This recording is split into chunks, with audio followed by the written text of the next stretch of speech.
દસમાના બોર્ડની પરીક્ષામાં એક માર્કમાં પૂછાતો પ્રશ્ન અને નવમામાં બી પૂછાય છે બરાબર. પૂર્વ પ્રત્યય અને પર પ્રત્યય. પર પ્રત્યય અને પૂર્વ પ્રત્યય એટલે શું? તો મૂળ શબ્દને અગાડી લાગે તેને પૂર્વ પ્રત્યય કહેવાય અને મૂળ શબ્દની પછાડી લાગે તેને પર પ્રત્યય કહેવાય.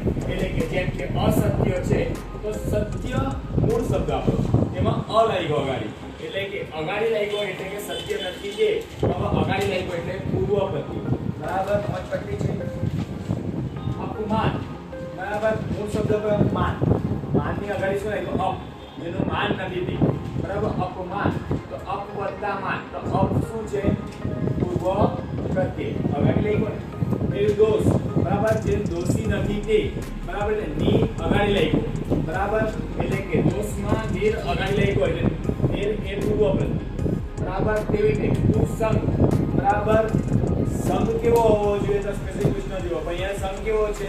કુસંગ, ખરાબ સંગ બરાબર. એટલે કે સંગ કેવો? કુ, કુ એટલે ખરાબ. હવે અગાડી લાગ્યો એટલે કે કુ એ પૂર્વ પ્રત્યય બરાબર. સુપુત્ર બરાબર. પુત્ર પર કેવો?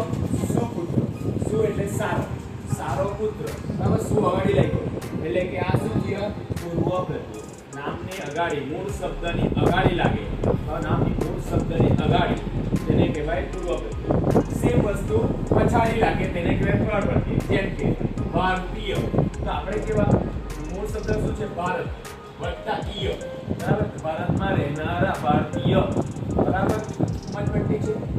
એટલે ઈય અહીંયા પૂર્વ પ્રત્યય પર પ્રત્યય છે બરાબર. સમજ પડી છે? પછાડી લાગ્યો એટલે ગભરામણ તો મૂળ શબ્દ કયો છે? ગભરાહટ એટલે ગભરાટ વત્તા આમણ બરાબર. સમજ પડી છે? પછાડી લાગ્યો એટલે પર પ્રત્યય.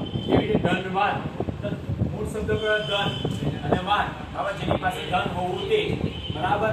ધન એ મૂળ શબ્દ છે, વાન પછાડી લાગતો શબ્દ એટલે પર પ્રત્યય. સમજ પડી છે? એવી રીતે ખેતીહર બરાબર. તો ખેતી વત્તા હર બરાબર. એટલે કે ખેતી મૂળ શબ્દ, હર એટલે ખેતી ખેડનાર બરાબર. ખેતીહર બરાબર. સામાજિક સમાજ વત્તા એક બરાબર. સમાજ મૂળ શબ્દ પછાડી લાગ્યો એક એટલે એને કહેવાય પર પ્રત્યય.